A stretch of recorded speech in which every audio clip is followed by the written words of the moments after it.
সনদের স্বাক্ষর সবাই করলে কেমনটা হবে, না করলে সেই সনদটা কেমন হবে, আসলে কেনই বা আসলে স্বাক্ষর করতে যাচ্ছে না এনসিপি, সে বিষয়ে কথা বলবো। এছাড়াও আগামী নির্বাচন নিয়ে প্রশ্ন উঠেছে, প্রশাসনের নিরপেক্ষতা নিয়ে প্রশ্ন উঠেছে।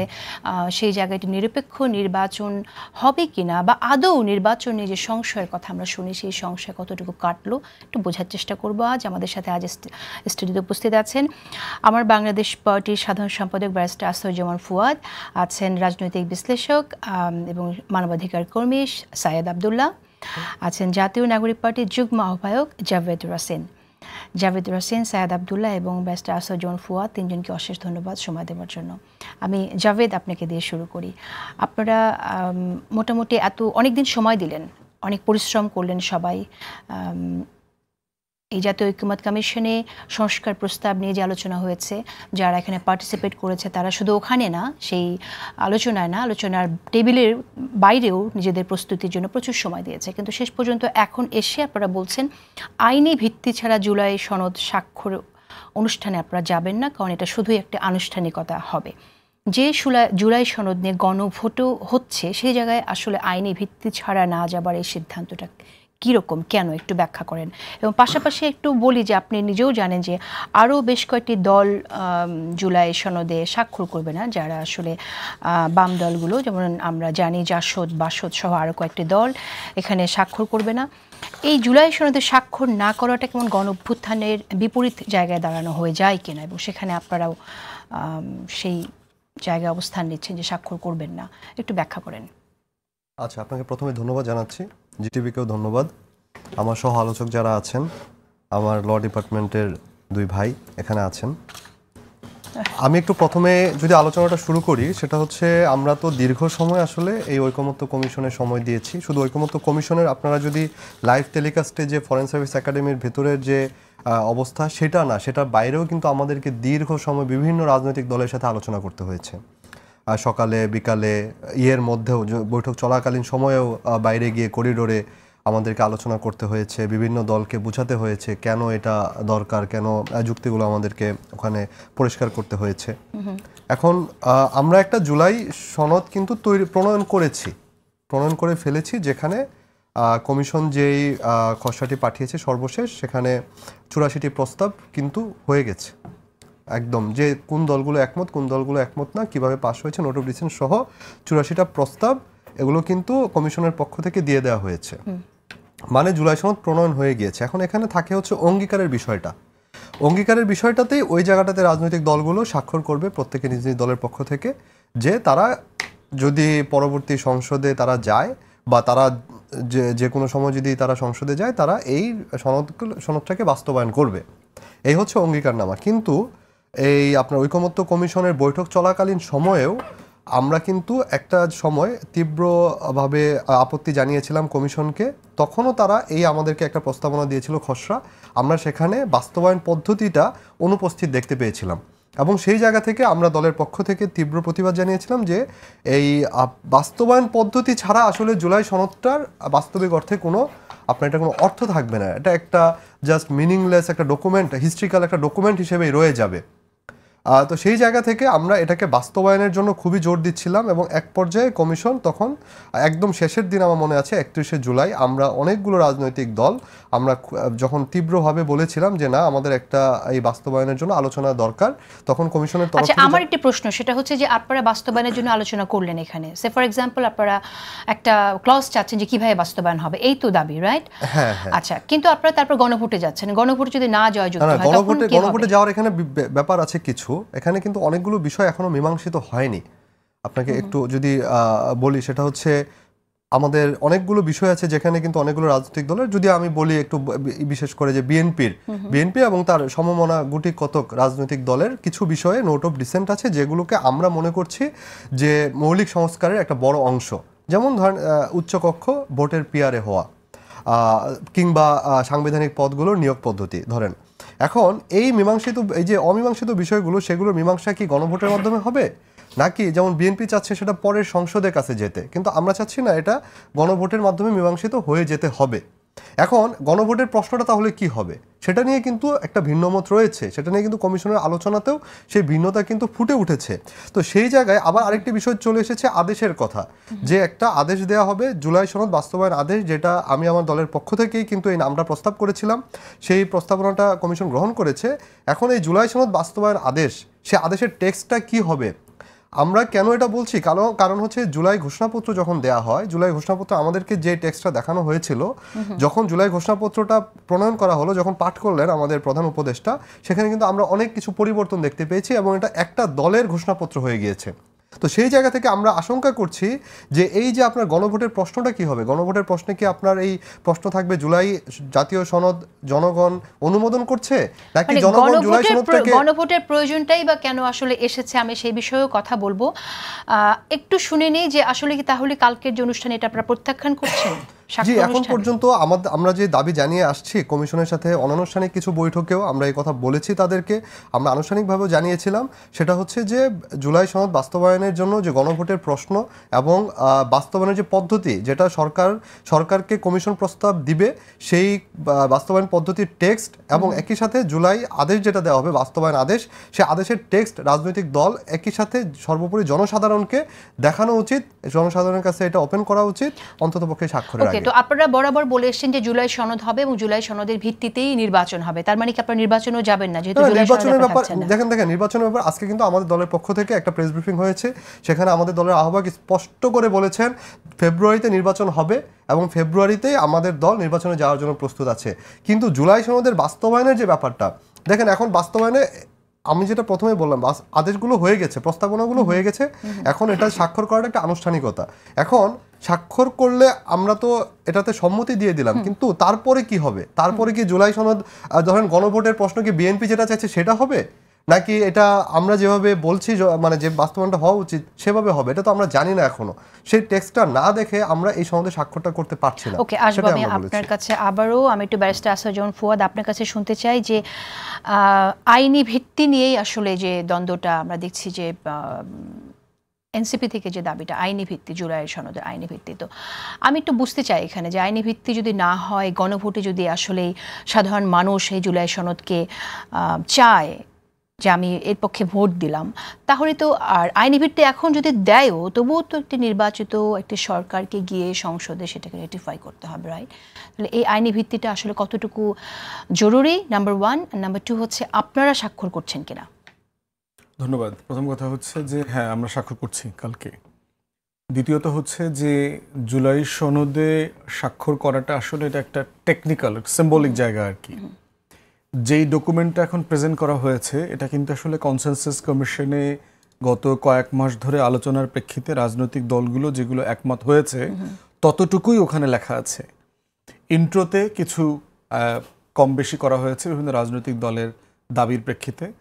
আমি বোধ করছি এটা কালকে স্বাক্ষর যদি কেউ করে বা না করে, দিন শেষে এটা যতটুকু যারা স্বাক্ষরকারীদের ডকুমেন্ট হবে, ঠিক ইকুয়ালি যারা স্বাক্ষর করছেন না তাদেরও এটা ডকুমেন্ট হবে, কারণ তাদের সাথে সবার সাথে মিলেই আলোচনা করে সিদ্ধান্ত নেওয়া হয়েছে, সাফিসিয়েন্টলি আছে। যেমন জাভেদ কমিশনে তো এনসিপি কে রেগুলারলি রিপ্রেজেন্ট করেছে। কালকে যদি এটা এনসিপি স্বাক্ষর না করে, এর মানে এইটা না জুলাই সনদটা এনসিপির হবে না।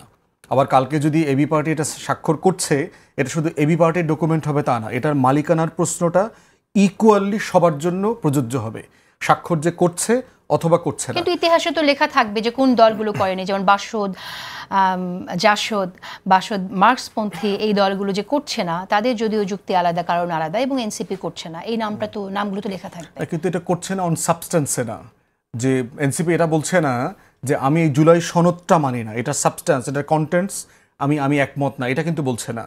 সে যেটা বলেছে, এবং এনসিপি সহ অনেক দলেরই বক্তব্য আছে, এটার বাস্তবায়ন প্রক্রিয়ার সাথে আমাদেরকে যুক্ত হতে হবে এবং একমত হতে হবে।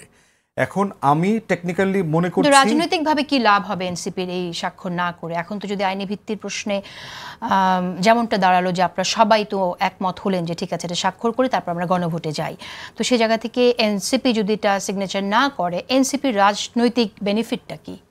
ওইটা তো এনসিপি বলতে পারবে, বাট টেকনিক্যাল জায়গাটা হচ্ছে যে তারা বোধ করছে যে আমরা এমন একটা ডকুমেন্ট কেন স্বাক্ষর করব যেই ডকুমেন্টটা ভবিষ্যতে বাস্তবায়ন হচ্ছে এমন কোনো গ্যারান্টি নাই। এটা ফারাক্কাবাদের মতো হবে আর কি। আওয়ামী মানে লীগের আমলে তাহলে গণভোটে যাচ্ছে কেন আসলে জুলাই সনদ নিয়ে? গণভোটে যাচ্ছে হচ্ছে কারণ ওটা একটা প্রসেস এগ্রিমেন্ট হয়েছে যে আমরা কোন প্রসেসের মধ্য দিয়ে এটা জনগণের কাছ থেকে মতামত নিব, এটাকে আমি এনফোর্স কোন প্রসেসে করব। তার ভিতরে সবচেয়ে সহজ প্রসেসের সাথে বিএনপি একমত হয় নাই, সবচেয়ে কঠিন একটা প্রসেসের সাথে বিএনপি একমত হয়েছে এবং এই গণভোটের নিটিগ্রিটিতেও প্রচুর ঝামেলা আছে। প্রশ্ন কি হবে, লেজিটিমেসির পার্সেন্টেজ কত, থ্রেশহোল্ড কত, এরপরে হচ্ছে এটা কি আরেকটা গণভোটের জন্য সম্মতি নিচ্ছেন, মানে আমরা এটা গণভোটে দিব, আগামী সংসদে এটা প্রেজেন্ট করব, এই প্রসেসে যাচ্ছি। আবার বিএনপি বলছে যে গণভোট এখন অসাংবিধানিক। এখন এই মুহূর্তে আমাদের সংবিধানে যেহেতু বিএনপি ৭২-এর সাংবিধানিক আওয়ামী যে কাঠামো, সেই কাঠামোতে থেকে এই সরকারের লেজিটিমেসি দেখছে ১০৬-এর ভিতর থেকে, সেই কাঠামোতে গণভোট নাই। তো গণভোট হচ্ছে যে কোর্টের ডিসিশন আসছে, বাংলাদেশের জুরিসপ্রুডেন্স হচ্ছে পৃথিবীর অনেক দেশে আছে কোর্টের ডিসিশনের সাথে সাথে ওইটা এনফোর্স হয়ে যায়। বাংলাদেশে কোর্ট একটা জিনিসকে ভ্যালিড করুক বা না করুক, এই প্রসেসটাকে আবার র্যাটিফাই করতে হয় সংসদের প্রসেসের মধ্য দিয়ে। তো আমাদের 16 অ্যামেন্ডমেন্টের রায়ের মধ্য দিয়ে আগেরটা রিইনস্টেট হয়েছে, কিন্তু এটা সংবিধানের অংশ হয় নাই যতক্ষণ পর্যন্ত এটা কনস্টিটিউশন র্যাটিফাই করবে পার্লামেন্ট প্রসেসের মধ্য দিয়ে। অতএব এই জুরিসপ্রুডেন্সের জায়গা থেকে বিএনপির সাথে এনসিপি এবং অনেক দলই একমত না। তারা বোধ করছে যে একটা সিরিয়াস ডিসাইসিভ প্রসেসের মধ্য দিয়ে এটার বাস্তবায়নটা এনশিওর করা দরকার। না, কিন্তু গণভোটের এই দাবি তো এনসিপিরই ছিল এবং সেটা বিএনপি শেষ পর্যন্ত মেনেছে। মানে সবারই অনেকগুলো অপশনের দাবি ছিল, বাস্তবায়ন প্রসেসটা কি হবে। এনসিপি সহ অধিকাংশ দলই বলেছে গণপরিষদ করা দরকার, গণপরিষদের মধ্য দিয়ে যেই কনস্টিটিউয়েন্ট অ্যাসেম্বলির যে জুরিসডিকশন সেটার মধ্য দিয়ে এই সনদটাকে একটা সাংবিধানিক মর্যাদাতে নিয়ে আসা, এটা এনসিপির অরিজিনাল প্রপোজিশন ছিল। সাইদ আব্দুল্লাহ, আমি আপনার কাছে শুনি, আসলে আইনি ভিত্তি প্রসঙ্গেই শুনি। আবার আপনারা তিনজনই দর্শকদের উদ্দেশ্য একটু বলে, আপনার তিনজনই আইনের ছাত্র, একজন ২৬-এর ব্যাচ, একজন আপনার ৪৪ এবং হচ্ছে ৩৬, রাইট? সো জাভেদ হচ্ছে ৩৬। তো সেই জায়গা থেকে আইনের দিক থেকে আপনি একটু বলেন যে আইনি ভিত্তির যে দাবিটা আছে সেটা আসলে বিএনপি এটা কগনিজেন্সে নিতে পারতো কিনা? ধন্যবাদ প্রশ্নটার জন্য এবং আমার ডিপার্টমেন্টের সহ-আলোচক যারা দুইজন আছেন। তো এই জায়গাতে আমি সবসময় একটা কথা বলি, দেখেন আমরা তিনজন এই জায়গায় বসে আছি, তিনজনের এক একটা পজিশনে এক একটা মতামত থাকতে পারে, কিন্তু তিনজনই একটা ব্যাপারে কিন্তু একমত যে হাসিনা পরবর্তী বাংলাদেশে একটা ন্যায্যতা এবং স্বচ্ছতার ভিত্তিতে গণতন্ত্রের পথটা যাতে উন্মুক্ত হয় এবং সেটা যাতে ক্রমাগত উন্নতির দিকেই যেতে থাকে। রাজনৈতিক দলগুলোর আলোচনা যেটা হয়েছে, বাংলাদেশের মানুষ কতটা মনোযোগ দিয়ে খেয়াল করেছে এটা আমি নিশ্চিত না, কিন্তু আমি একটা জিনিস বলি যে বহু বহু বহু বছর পরে আমি বিটিভির স্ক্রিনটা মনোযোগ দিয়ে দেখতাম একটা লম্বা সময় ধরে। ঐকমত্য কমিশনে যে আলোচনাটা হয়েছে, এত রাজনৈতিক দল একসাথে বসে থেকে এত চমৎকার আলোচনা করেছে, লাস্টের দিনে প্রত্যেকের সাথে মোলাকাত করছে। এই যে রাজনৈতিক একটা সৌন্দর্যের ব্যাপারটা, এই ব্যাপারটা কিন্তু আসার আগে তাদের ভেতরে কিছু কিছু ব্যাপারে একমত হয় নাই অনেক ব্যাপারে, কিন্তু এটাও তো একটা ডেমোক্রেসির সৌন্দর্য। লেটস সে যে ৮৪টা পয়েন্টে এই প্রস্তাবনাটা এসেছে, এই প্রত্যেকটা পয়েন্টে প্রত্যেককেই একইভাবে একমত হতে হবে, এই ব্যাপারটা তো আশা করাটাও একটা দুরাশা হওয়া উচিত। লেটস সে গণভোটে যখন যাবে, গণভোটে যদি ৮৪টা পয়েন্টের প্রত্যেকটা জায়গায় আমরা তিনজন ভাবছি আমরা গণভোটের তিনজন ভোটার, এই প্রত্যেকটা ব্যাপারে আমার এমন মত হতেই পারে যে আমার ৫২টা বিষয়ে আমি একমত আছি, বাদ বাকিগুলোতে আমি ওইটার সাথে একমত নাই। আবার কেউ এমন হইতে পারে যে ৭০টাতে একমত আছে, বাদ বাকিটাতে নাই, কেউ ৮৩টাতে একমত আছে, আর একটাতে একমত নাই। সো প্রত্যেকটা মানুষ, দেশের জনগণ যখন ভোট দিবে, দেখেন আমরা কিন্তু অ্যাজ এ হোল ব্যাপারটার ইমপ্লিমেন্টেশন চাই, কিন্তু এইটার ভেতরে প্রত্যেকেই যে 100%-এর সাথে একমত এবং তারপরে ভোট দিবে, এই গ্যারান্টিটা কে দিল?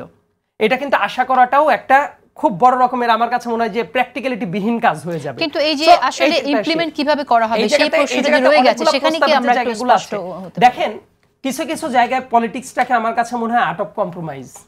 আর্ট অফ কম্প্রোমাইজ যদি না থাকতো, ওই যে প্রাইম মিনিস্টারের ক্ষমতার লিমিটেশন প্রথম দিকে আলোচনায় ছিল না, পরবর্তীতে যেমন আমাদের বিজ্ঞ আলোচকরা উল্লেখ করলেন যে বিএনপি এটা করছে না, এটা করছে না, সে আলোচনায় চলে এসেছে, গণভোটের আলোচনায় চলে এসেছে, আবার এমন অনেক প্রস্তাবনা এসেছে। আমি কিন্তু সত্যি আশাবাদী মানুষ, কারণ এতগুলা দল মিলে এতগুলাতে একমত হবে, এইটা আজ থেকে ৬ মাস আগে বললে আমিও বিশ্বাস করতাম না যে এই পয়েন্টে তারা একমত হবে। তো এই জায়গায় ইমপ্লিমেন্টেশনের যে জায়গাটা আছে, এই ব্যাপারটাকে আমরা একটু সরলীকরণভাবে চিন্তাও করতে পারি। অনেকের ভিতর কিন্তু এই পারসেপশনটা আছে, ও এখন বলছে কিন্তু পরে গিয়ে আর ইমপ্লিমেন্ট করলো না, তাইলে কি হবে? রাজনৈতিক দলগুলোর পর কিন্তু এই অবিশ্বাসটা মানুষের আছে, এটা মানুষের সাথে কথা বললেও বোঝা যায়। কিন্তু এই জায়গাতেই একটা জিনিস আমরা আইডেন্টিফাই করতে ভুল করছি। বিএনপি তো বলতে পারতো না যে প্রত্যেকটা ব্যাপারের সাথে আমরা একমত, ইলেকশন হয়ে যাক, তারপর আমরা দেখবো সংসদে যাওয়ার পরে তারপর হয়তোবা যদি এভিল ইন্টেনশন থাকতো বলতে পারতো যে ঠিক আছে, এখন যদি আমাদের যদি টু-থার্ড মেজরিটি থাকে, ঠিক আছে আমরা এখন করতেছি ইলেক্টেড মেম্বার।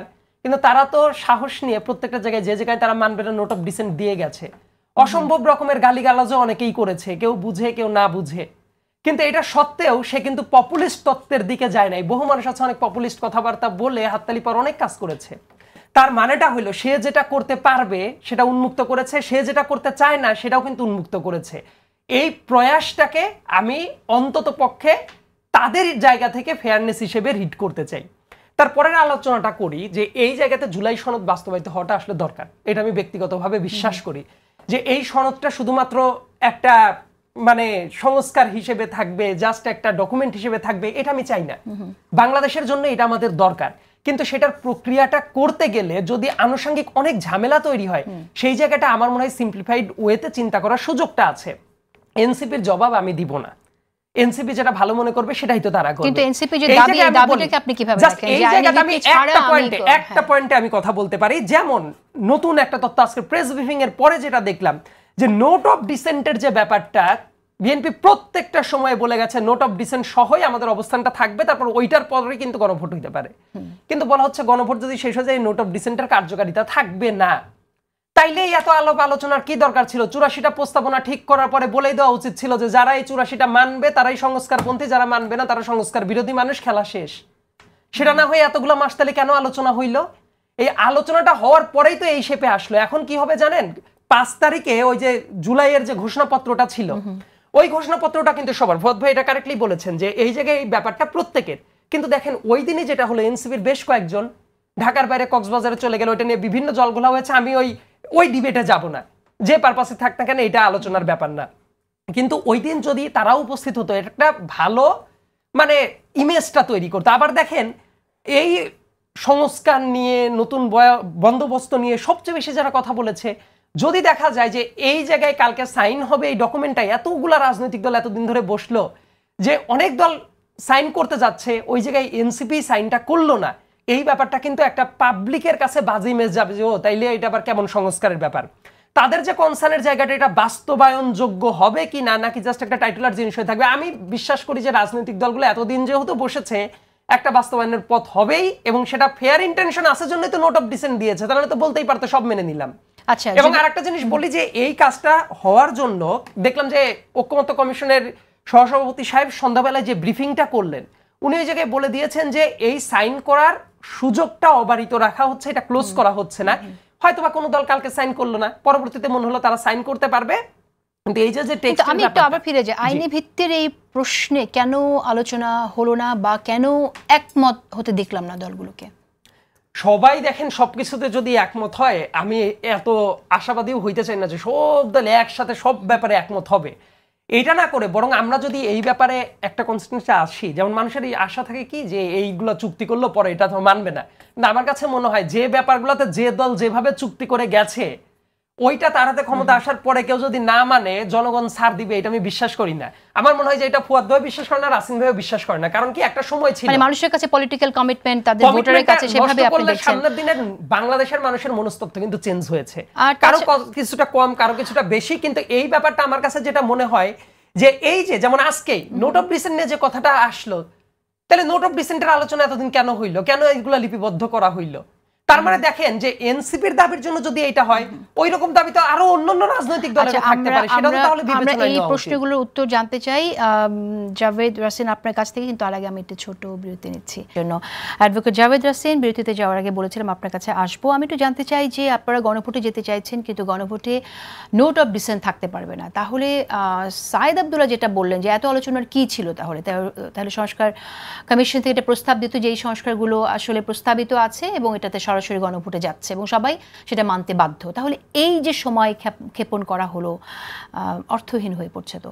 না দেখেন, সাইদ আব্দুল্লাহর একটা কথা আমি যদি একটু বলি, সেটা হচ্ছে ও বলছে যে বিএনপি অনেক বিষয়ে বিরোধিতা করেছে, তার অবস্থান সেটা ঠিক আছে মানছি দল হিসেবে তার অবস্থা সেটা, কিন্তু তার অবস্থা কেন সেটা এটা তো জনগণ বুঝতে পারছে। ধরেন একটা গ্রামে একটা দিক থেকে ব্রিজ হবে, যে ব্রিজ হলে ওই গ্রামের বেশিরভাগ মানুষ উপকৃত হবে, কিন্তু ওই গ্রামের যে মোড়ল সে চাইছে না ব্রিজটা তার বাড়ির সামনে দিয়ে হলে ভালো হয়, কারণ সে ওখান দিয়ে বেশি উপকৃত হবে।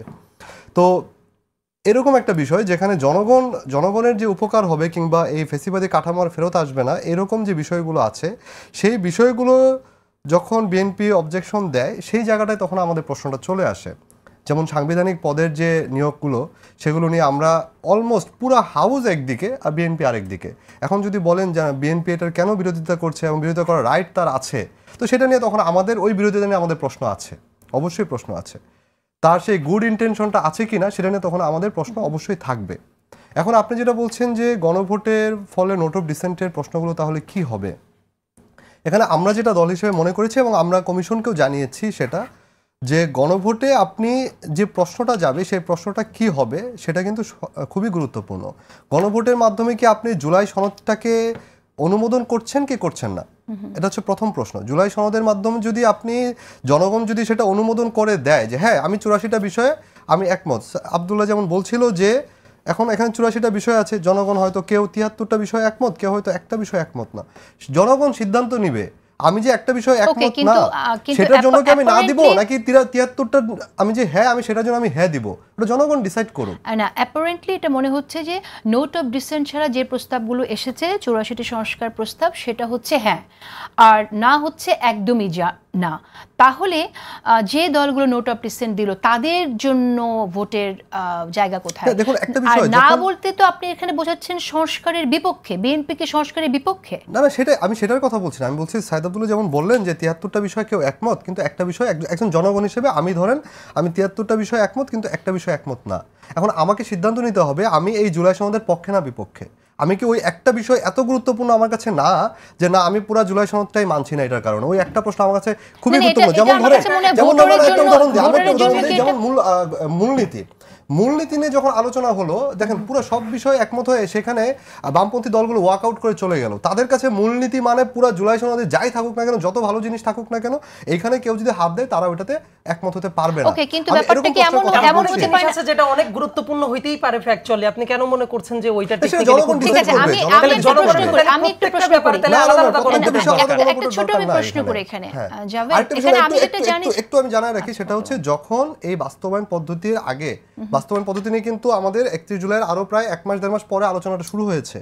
আমরা যে আলোচনাটা আগে শুরু করতে বলেছিলাম কমিশনকে, যখন নোট অফ ডিসেন্টের বিষয়টা আসছে তখন যে গণভোটের মাধ্যমে মীমাংসিত হবে সেটাও কিন্তু আলোচনায় আসে নাই একবারও।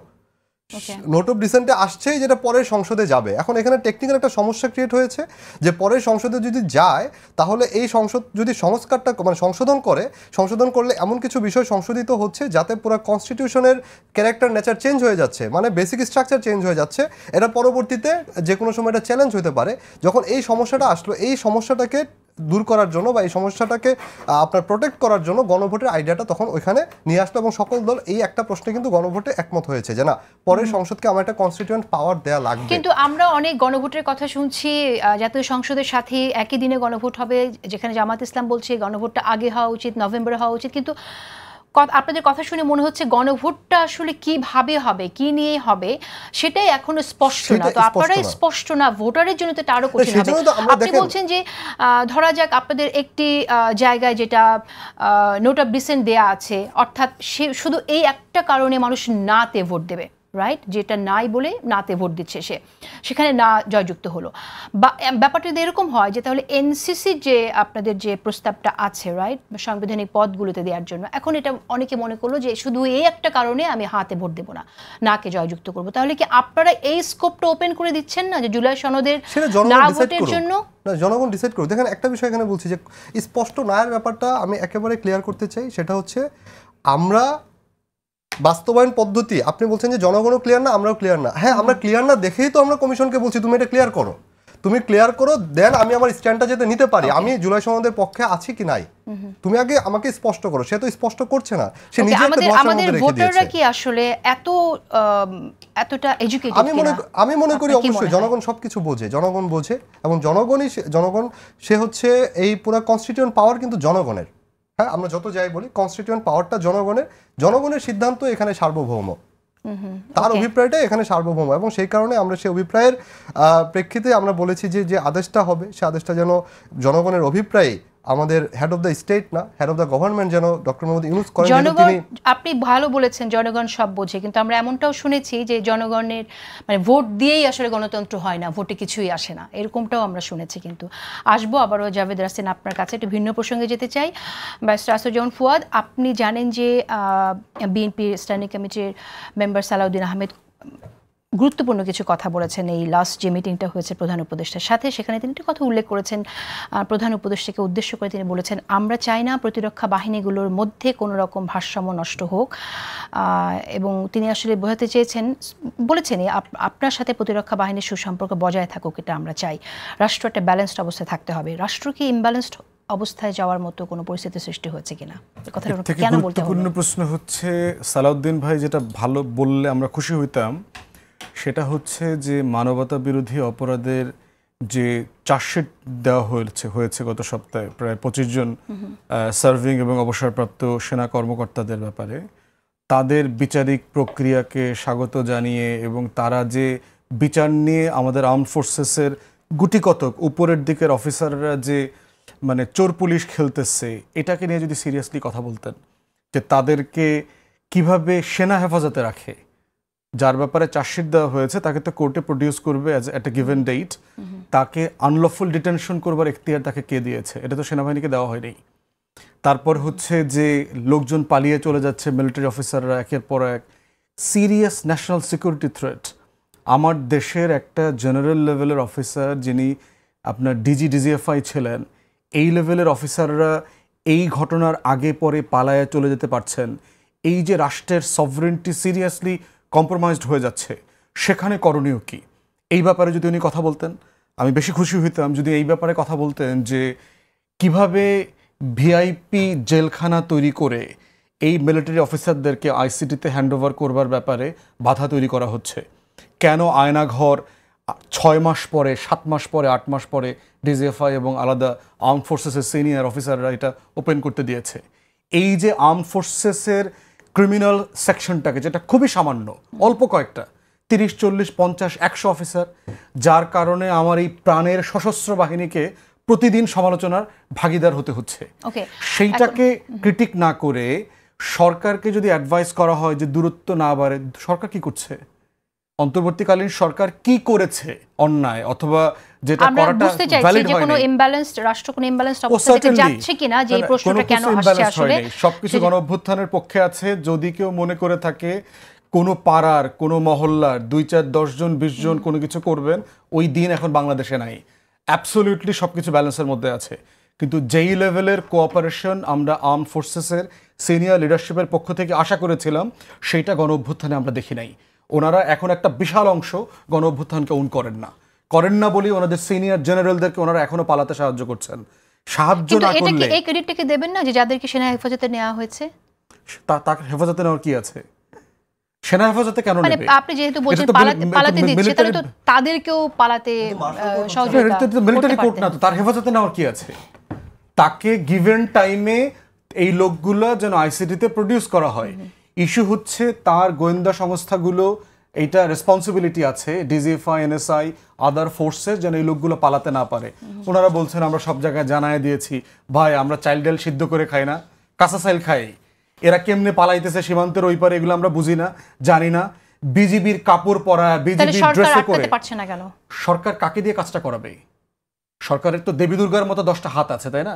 এর একটা হাত হচ্ছে ডিজিএফআই, একটা হাত হচ্ছে এনএসআই, একটা হাত হচ্ছে বিজিবি। এরা কারা চালায়? মিলিটারি অফিসাররা চালাচ্ছে। এবং জুনিয়র অফিসাররা আমাদেরকে বলেছে যে আমাদেরকে উপর থেকে কমান্ড দিয়ে বাধ্য করা হচ্ছে। যৌথ বাহিনীর ম্যাজিস্ট্রেসি পাওয়ার তারা এমপ্লয় করছে না, কারণ কমান্ডিং অফিসারদেরকে বলে দিয়েছে। সরকারের সাথে দূরত্ব আছে, এটা স্পষ্ট বোঝা যাচ্ছে। এরকম একটা দূরত্বের মধ্য দিয়ে সরকার একটা মানে নিরপেক্ষ নির্বাচন দেবে, কোট আনকোট, যেটাকে বলা হচ্ছে ঐতিহাসিক নির্বাচন, যেখানে আইন শৃঙ্খলা পরিস্থিতিও এখন নির্ভর করতে হচ্ছে সেনা সদস্যদের উপর অনেক ক্ষেত্রেই। সেটা আসলে কিভাবে সম্ভব হবে? সম্ভব হচ্ছে বড় যে চ্যালেঞ্জ, সার্টেনলি এইটাকে অ্যাড্রেস করতে হবে। এই জন্য সালাউদ্দিন ভাই এবং টোটাল বিএনপি লিডারশিপকে অনবোর্ড থাকতে হবে ইন্টারিম অ্যাডমিনিস্ট্রেশনের পক্ষে। এখানে ভারসাম্য দূর করার কোনো দায়, কোনো দোষ অন্তর্বর্তীকালীন সরকারের নাই। তারা এমন কিছু করে নাই ও এমন কোনো ভুল করে নাই যে তাদেরকে ক্ষমা চাইতে হবে অথবা তাদেরকে আমরা এই জায়গাটাতে পার্টিকুলারলি জবাবদিহিতার আওতায় আনবো। বিচার চলছে বিচারিক প্রক্রিয়াতে, এবং বিচারিক প্রক্রিয়াতে চলছে বলেই আজকে 13 মাস পরে তাদের চার্জশিট দেওয়া হয়েছে। এটা হাসিনার কোর্ট হইলে 13 দিনের মাথায় দিত। এবং আমরা রিপিটেডলি বলেছি আইসিটিকে যে হাসিনার ব্যাপারে ব্রুটালি ইনসাফ হইতে হবে আমাদের, এটাই নতুন রাষ্ট্র। সাইদ আব্দুল্লাহ, আমি আপনার মন্তব্য শুনতে চাই, খুব সংক্ষেপে বলবেন ঠিক এই বিষয়েই, মানে কেন আসলে বলতে হলো যে একটা ব্যালেন্স রাষ্ট্র একটা ব্যালেন্সড অবস্থায় থাকতে হবে এবং যাতে ভারসাম্য নষ্ট না হয়। ওকে, এই জায়গায় দুইটা পয়েন্ট, সেটা হলো যে সবকিছু যদি আমরা মনে করি যে যা চোখের সামনে ঘটছে এটাই একমাত্র বাস্তবতা, রাজনীতির ভেতরে আমার মনে হয় যে ব্যাপারটা এইরকম না। ভেতরে এমন অনেক ইকুয়েশন, অনেক জায়গায় অনেক কথাবার্তা চলে যেটা অনেক জায়গায় অনেক প্রশ্নবোধক জায়গাটা তৈরি করে। এই ব্যাপারটা একটু সাইডে রেখে এইবার আমি আসি। মানবতা বিরোধী অপরাধ যারা করেছে তাদেরকে অবশ্যই অবশ্যই এবং অবশ্যই বিচারের আওতায় আনতে হবে, এবং অ্যাজ ইট ইজ বিচারের আওতায় আনতে হবে। যেমন ধরেন মিলিটারি লতে এমন অনেক বিচার করা যায় না যেটা মানবতা বিরোধী অপরাধের আছে। আবার কাউকে যদি আটক করা হয় অ্যাজ পার ল 24 ঘন্টার ভেতরে কোর্টের সামনে প্রডিউস করতে হয়। সো কাউকে আপনি ঘোষণা করলেন যে ঠিক আছে এটা একটা সাবজেল, এটা অমুক তমক, এটা করার পরে আপনি কি তাকে অনির্দিষ্টকাল আটকায় রাখতে পারেন? কোর্টের আদেশ ছাড়া তো আপনি এটা পারেন না, তার মানে আপনার কোর্টের সামনে প্রডিউস করাটা উচিত। এবং আরেকটা ব্যাপার, আমি জাস্ট বাংলাদেশের হিসাবটা একটু চিন্তা করি। দেখেন, কেউ কোনো যদি অপরাধ করে, সাবেক প্রধান বিচারপতি আছে যারা জেলে আছে, সাবেক প্রধানমন্ত্রী খালেদা জিয়ার মতো মানুষকে ওই পুরান ঢাকার ওই জেলখানায় একা একা বন্দী হিসেবে রাখা হয়েছিল। তার সামনের ওই টাইমের বর্ণনাগুলো তো এখন আরো মানুষের সামনে আসা উচিত। 2018 সালের পরে ওই যে 19 সালে উনার রুমে ওই ইঁদুরকে ধরতে যাইতো একটা বিড়াল, উনার রুমে একজন অসুস্থ মানুষ ছিলেন। উনাদেরকে যদি এইরকম কাজ করা যায় তাইলে আমার কাছে মনে হয় মন্ত্রী বলেন, প্রধানমন্ত্রী বলেন, প্রধান বিচারপতি বলেন, সেই ক্ষেত্রে অন্যান্য যারা মানবতা বিরোধী অপরাধ এখন করেছে তাদের বিচারের প্রক্রিয়াটা কেন এত আলাদাভাবে করা দরকার?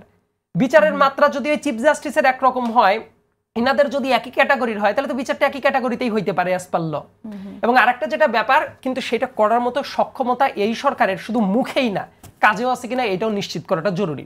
এবং আমি সবসময় একটা কথা বলি যে বাংলাদেশে একটা টাইম ছিল জানেন, যে রাস্তায় আর্মি নেমে আসছে, এই কথাটা একটা সাধারণ মানুষকে একটা আস্থা দিত, ভরসা দিত যে আর্মি নেমে আসছে অতএব আর দুর্নীতি হবে না, আর্মি নেমে আসছে অতএব যারা খারাপ কাজ করে তাদের শায়েস্তা করা হবে। কিন্তু হাসিনা এমন একটা বাহিনী তৈরি করলো যে বাহিনী আর্মি নেমে আসছে শোনার পরে মানুষ মনে হচ্ছে 2018 সালে হয়তো ভোট চুরি এরা করবে, মনে হয়তো এরা গুম করবে। কেন আর্মি নিজের পরও অনেক এই গুটি কয়েক অফিসারের জন্য নিজের পর নিজে অবিচার করে নাই? পিলখানা ট্র্যাজেডির পরবর্তী সময়ে যে টাইমে তদন্ত করা হয় কয়েকজন অফিসারকে আর্মি থেকে বের করে দেওয়া হয় নাই? সেই অফিসারদের ইন্টিগ্রিটিটা কোথায়? এবং আপনি খেয়াল করে দেখেন যে অফিসাররা দরবার হলে ওই ভিডিওগুলো এখনো পাওয়া যায়, হাসিনার বিরুদ্ধে গর্জে উঠেছিল যে তার ভাইদের কেন পিলখানায় মারা হইল, কেন 2 দিন আর্মিকে নিষ্ক্রিয়ভাবে দাঁড় করে রাখা হইল, কেন ওইটার ভেতরে হাসিনার মন্ত্রীরা গিয়ে নাটক করতে গেল। এই প্রশ্নটা যারা তুলেছিল জানেন, তাদেরকে পরবর্তীতে একদম সেকে বেছে বেছে আর্মি থেকে বের করে দেওয়া হয়। পিলখানার বিচারের জন্য আমি যদি দেখতাম হাসিনার বিরুদ্ধেরা দাঁড়িয়ে গেছে 2014 সালে প্রথমবার যখন হাসিনা এই ধরনের নীল নকশা করে মানে বিনা ভোটের ব্যবস্থাটা করে ফেললো, ওই টাইমে আর্মির ইন্ধন ছিল না, গুটি কয়েক অফিসার তো ছিলেন। 2018 সালে তাদের ইন্ধন ছিল না। এইগুলোর বিরুদ্ধে যদি সবাই গর্জে উঠতো তাহলে তো আমার কাছে মনে হয় আর্মির সম্মানটা আরো বৃদ্ধি পাইতো। আমি এখনো বিশ্বাস করি আর্মির মেজরিটি অংশ অনেস্ট, এখনো বিশ্বাস করি এই আর্মি দেশকে ওন করে, এবং দেশকে ওন করার জন্যই জুলাইয়ের গণ অভ্যুত্থান এইভাবে সফল হতে পেরেছিল লাস্টের দিকে। কারণ ওই দিকে জুনিয়র অফিসাররা কিন্তু প্রচন্ড প্রেসার তৈরি করেছিল যে জনগণের পক্ষে থাকতে হবে, ফিল্ডে অনেক সিনিয়ররাও সায় দিয়েছিল। কিন্তু এই গুটি কয়েক অফিসার যারা বাংলাদেশকে গুমের কেন্দ্র বানিয়ে ফেলেছিল, যারা শত শত পরিবারকে নিঃস্ব করেছে, তাদের অবশ্যই বিচার হইতে হবে। এর ব্যাপারে কোনো লেফট অর রাইটে কোনো কথা নাই। কিন্তু ব্যাপারটা যদি এইরকম হয়, এই কথাটা বলা হয় যে ও বিএনপি কি তাদের ইম্পিউনিটি দিতে চায় কিনা, এই জায়গাতে আমি খুব কড়াভাবে ডিসঅ্যাগ্রি করি। তার কারণ কিছু আগে বিএনপির অ্যাক্টিং চেয়ারম্যান তারেক রহমানও কিন্তু বিচারের প্রশ্নে উনিও কিন্তু ওই যে চাপিয়ে দেওয়া বিচার না, ক্যাঙ্গারু কোর্টের বিচার না, বরং প্রতিহিংসার বিচার না উনি উল্লেখ করেছেন যে ন্যায় বিচারটা নিশ্চিত করাটা জরুরি। বর্তমানে বাংলাদেশের অবস্থা আমরা অনেকেই মনেই করতে পারি, আমরা এই জায়গায় আর্গু করতে পারি যা চমৎকার পরিবেশ আছে, কিন্তু এটা আমরাও জানি যে বাংলাদেশে অনেক জায়গায় অনেক বড় বড় গ্যাপ আছে। সেই গ্যাপটা কি এই অন্তর্বর্তীকালীন সরকারের মতো দুর্বল সরকারটা কাভার করতে পারবে কিনা, এটা একটা সত্যি ওয়ারিং ম্যাটার। আমি চাই যে এই ঘাটতিটা অতিক্রম করে তারা প্রসেসটা শুরু করুক এবং পরের নির্বাচিত সরকার XYZ যারাই ক্ষমতায় থাকুক না কেন, মানবতা বিরোধী অপরাধ যারা করেছে তাদের একদম সুস্পষ্ট বিচার নির্দিষ্ট পদ্ধতিতে।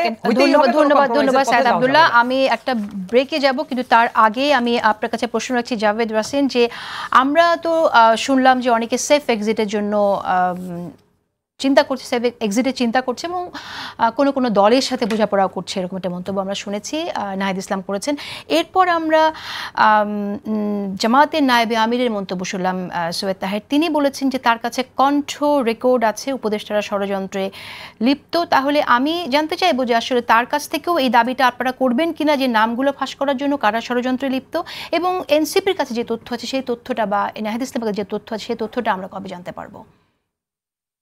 বিরতির পরে আপনার কাছে জানতে চাইছি, আপনি সংক্ষেপে একটু বলেন, তারপর আমি ব্রেকে যাব। না দেখেন, সেফ এক্সিট নিয়ে যে বিষয়টা আমাদের দলের আহ্বায়ক বলেছেন, সেটা উনি যেহেতু আপনার এই সরকারের একটা অংশ ছিলেন এবং এই উপদেষ্টারা কিন্তু ওনার কলিগ ছিল, এবং 5 তারিখের পর যখন 8 তারিখে সরকারটা গঠিত হলো, যে উপদেষ্টারা বিভিন্ন দলের পক্ষ থেকে তারা বিভিন্নভাবে মনোনীত হয়ে আসছেন, অনেকের আপনার রেফারেন্সে আসছে এখানে, তো তাদের কার্যক্রম প্রথম দিকেই খুব ঢিলেঢালা চলছিল।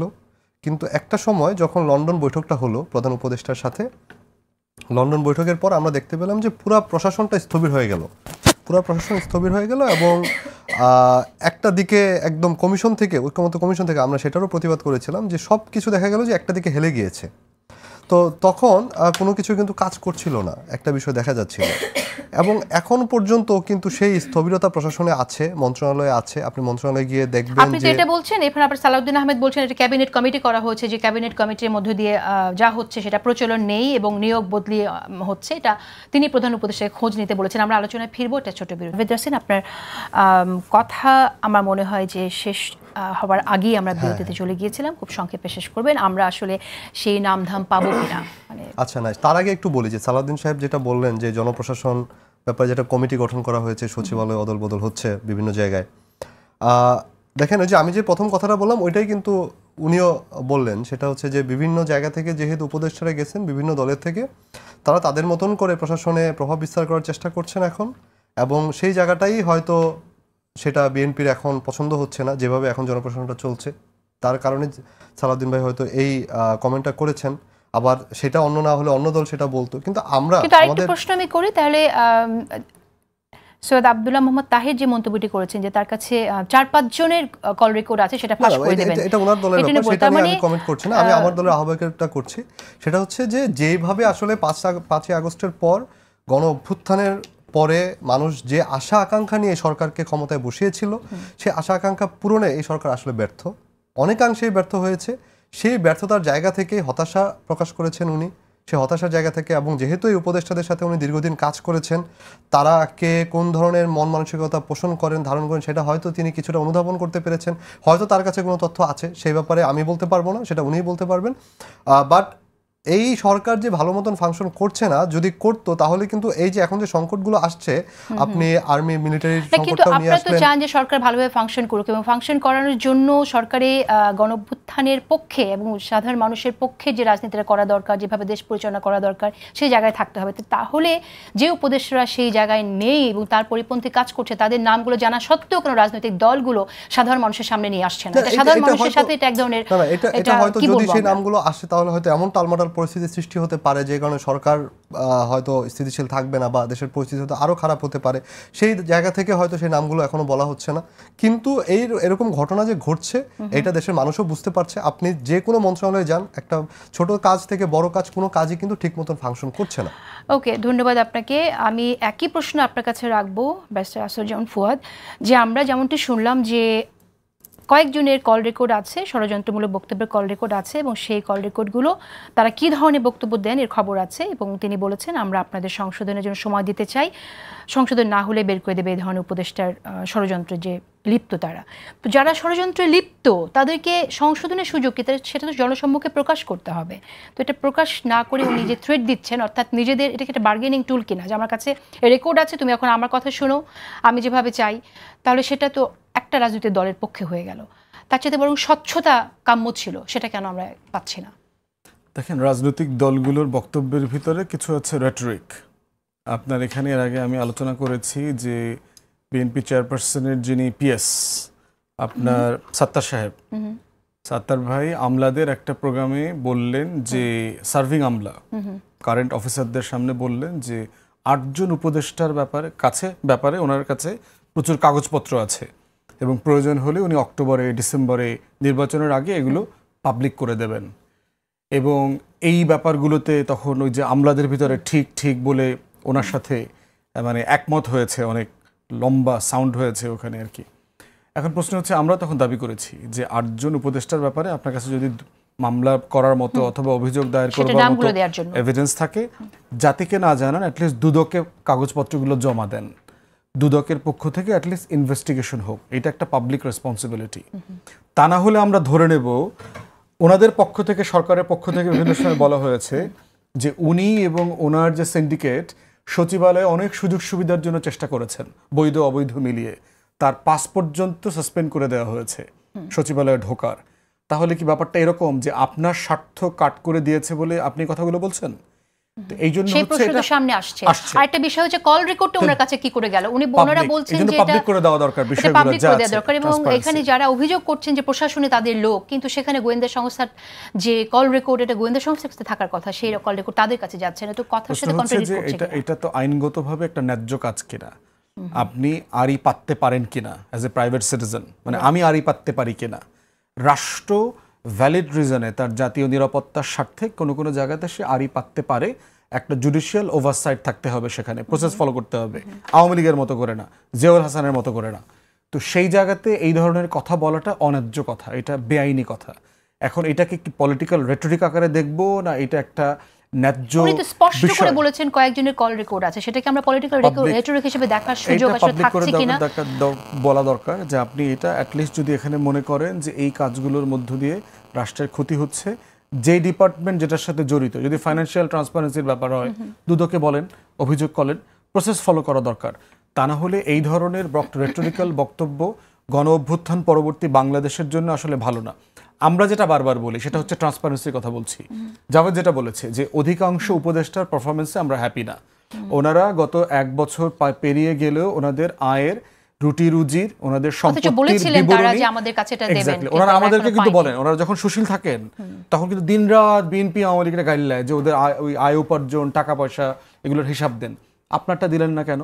দ্বিতীয়ত, আমি মাননীয় প্রধান উপদেষ্টার সামনে বারবার দাবি করেছি যে প্রত্যেক উপদেষ্টা তার ডিপার্টমেন্টে গত 1 বছর কি করেছেন, কি করতে পারেন নাই, কতটুকু করেছেন, চ্যালেঞ্জ কি, এই খতিয়ানটা, আমলনামাটা জাতির সামনে বলেন।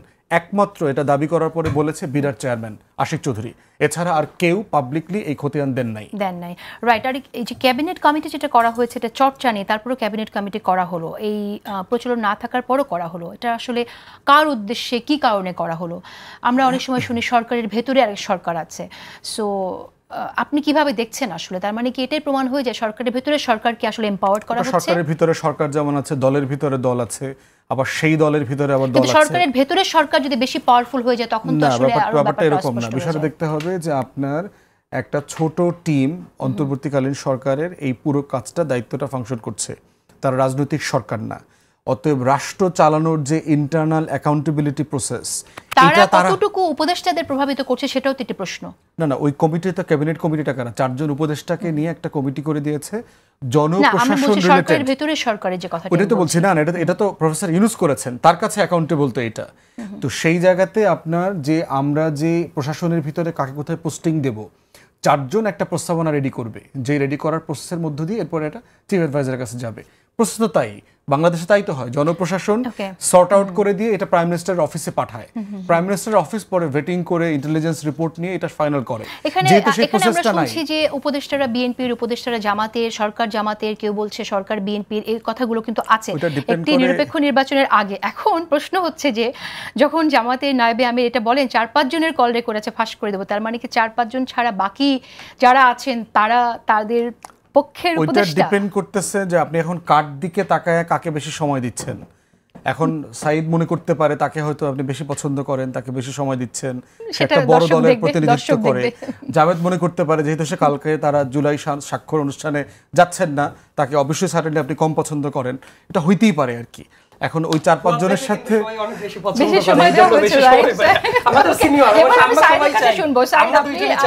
এই বিষয়টাকে আপনি কিভাবে দেখছেন একটু বলেন, শেষ করে দিতে হবে সাইদ। কন্ট্রোল রেকর্ডের যে ব্যাপারটা, এই জায়গায় দুইটা ঘটনা আমি একটু মনে করাই দিই। কুমিল্লায় জাতিসংঘ থেকে তাহের সাহেব ঘুরে আসার পরে পাবলিকলি একটা প্রোগ্রামে উনি বলেছেন ওনার মর্যাদা এখন অনেক বেড়ে গেছেন, উনার বাসায় গিয়ে উপদেষ্টারা বসে থাকেন, এইটা বলে উনি ওই জায়গায় সবার ভেতরে একটা মানে প্রাইড নিচ্ছিলেন। এই ব্যাপারটাও পাবলিকলি বলেছেন, আপনারা রেকর্ড চেক করলেই পাবেন। এবং আরেকটা ব্যাপার মনে করে দেয়, এই যে জুলাই সনদের যে ব্যাপারটা, দেখবেন যে বাংলাদেশের মানবাধিকার বলতে আমরা যারা বুঝি আসলে মানে হিউম্যান রাইটসের যে জায়গাটা, এটা তো কনস্টিটিউশনে আছে এবং সেটাকে ব্যাপ্তিটা কিন্তু বাড়ানো হচ্ছে। সেই জায়গায় ইন্টারনেটের অধিকার এবং মানুষের রাইট টু প্রাইভেসির যে জায়গাটা, এই দুইটাকেও একেবারে মৌলিক অধিকার বা মানবাধিকার হিসেবে অফিসিয়ালি নিয়ে আসা হচ্ছে। এটা তাহের সাহেবেরও অজানা থাকার কথা না, উনি ঐক্যমত্য কমিশনেই ছিলেন। এবং এই যে প্রাইভেসির যে আলাপটা উনি বলছেন কি, দেখেন ওই জায়গাতে ওনারা কিন্তু ওকে যে তাহলে এই যে ঐক্যমত হচ্ছে যে এটা বাড়ানো দরকার, অ্যাট দ্য সেম টাইম সেই তাহের সাহেবই আবার বলছেন কণ্ঠ রেকর্ড আছে, এই কণ্ঠ রেকর্ড থাকার প্রক্রিয়াটা কোনো মতেই তার জায়গা থেকে বর্তমান যে ফ্রেমওয়ার্কটা আছে এইটা আইনত বৈধ না। এবং তার পরের ব্যাপারটা হইল এইটা রাষ্ট্রীয়ভাবে, ফদ ভাই বলছিলেন রাষ্ট্রীয়ভাবে যদি করাও যায় সেটার জুডিশিয়াল বেশ কিছু প্রসেস আছে, উনি সেটা নির্ঘাত এইটা ওনার দ্বারা ফলো করা সম্ভব না ব্যক্তি হিসেবে। এবং উনি যেটা তাহলে করছেন, এই যে ঐক্যমতের আলাপ প্রথমে যে জায়গা থেকে আমরা শুরু করেছিলাম, যে মুখে যদি কেউ বলে এবং অন্তর যদি বিশ্বাস না করে, তার প্রমাণ তো আমরা এই জায়গাতেই দেখছি। ঐক্যমত্য কমিশনে তারা স্বীকার করছে যে এই যে রাইট টু প্রাইভেসিটাও মানুষের মৌলিক মানবাধিকার হয়ে যাবে, তারপরে ইন্টারনেটের অধিকারটা মৌলিক মানবাধিকার হয়ে যাবে। কিন্তু দেখেন তারাই আবার কণ্ঠ রেকর্ড আছে, এটা থ্রেট দিচ্ছে। তাইলে কয়েকটা কাজ হইতে পারে, উনি কুমিল্লার পাবলিক ফোরামে বক্তৃতা করছেন, উপদেষ্টারা তার বাসায় গিয়ে বসে থাকে। তো তার বাসায় গিয়ে যে উপদেষ্টারা বসে থাকে তার মিনিং কি? তার মানে তার সাথে খুব ভালো কিছু সম্পর্ক আছে, তাহলে ওই জায়গাতে উনি রেকর্ড করতে পারে। অথবা হাসিনার আমলে গোয়েন্দা সংস্থা যেভাবে রেকর্ড করতো, সেই রেকর্ডটা উনার কাছে একজন প্রাইভেট সিটিজেনের কাছে এটা তাহলে পাস করা হয়, এখনো সেই চক্রটা চলছে। তাইলে এই প্রত্যেকটা কাজ যে অত্যন্ত অন্যায্য কাজ, এটা তাহের সাহেব যখন বলছেন, বলার পরে গণমাধ্যমের উচিত হলো তাকে এটা জিজ্ঞাসা করা যে জুলাই সনদে আপনারা এটা ঐক্যমত হয়ে গেলেন, তারপর আপনি এই কাজটা কেন করলেন? আপনার বাসায় উপদেষ্টারা বসে থাকে, আপনি কি কথা বলার টাইমে তাহলে রেকর্ড করেন কিনা? অথবা আপনি কি গোয়েন্দা সংস্থার লোকজনকে লাগাই দিচ্ছেন কিনা? অথবা সরকারের ভেতরে এমন কেউ আছে কিনা যে যারা আপনাকে এক্সট্রা ফেভার করে এই রেকর্ডগুলা দিচ্ছে? এই প্রশ্নগুলা নেহাত হেলা ফেলার প্রশ্ন না, রাষ্ট্রের নিরাপত্তার জন্য অত্যন্ত গুরুত্বপূর্ণ ব্যাপার। এবং তাহের সাহেবের এটা ক্লিয়ার করা উচিত যে মানুষের ব্যক্তিগত সুরক্ষা যেটা থাকার কথা ছিল, ঐক্যমত্য তারা হচ্ছে, হওয়ার পরে এইভাবে যে শুরুর আগে ভায়োলেট করছে, এটা তাহলে জনগণের কাছে তাদের কেমন দায়বদ্ধতা, এটা তার ক্লিয়ার করা উচিত। Thank you very much Saeed Abdullah, সময় একদম শেষ। জাভেদ 30 সেকেন্ডসে যদি কিছু অ্যাড করতে চান আপনি। না দেখেন, এখানে একটা বিষয় একটু বলে রাখা দরকার, সেটা হচ্ছে যে সেফ এক্সিটের বিষয় বা কণ্ঠ রেকর্ডের যে বিষয়টা টোটালি কিন্তু ডিফারেন্ট বিষয়। আমাদের আহ্বায়ক যেই উদ্দেশ্য নিয়ে কথাটা বলেছিলেন সেটা হচ্ছে উপদেষ্টারা ঠিক মতন ফাংশন করছেন না এবং অনেকেই একটা তড়িঘড়ি করে কোনো রকম একটা নির্বাচন দিয়ে তারা চলে যাওয়ার পরিকল্পনা করছেন। উনি এটাই বুঝিয়েছেন, উনি বুঝাতে চেয়েছেন যে উপদেষ্টার যে দায়িত্বটা তাদের উপর অর্পিত হয়েছিল গণ অভ্যুত্থানের পর, তারা সেই দায়িত্বটাকে পাশ কাটিয়ে বরঞ্চ একটা নির্বাচনের মাধ্যমে একটা দলের কাছে সারেন্ডার করার মাধ্যমে সব কিছু তারা চলে যাওয়ার একটা অবস্থান নিচ্ছেন। সেই দিকটাই আসলে আমাদের আহ্বায়ক বুঝিয়েছেন। ধন্যবাদ, অশেষ ধন্যবাদ আপনাকে।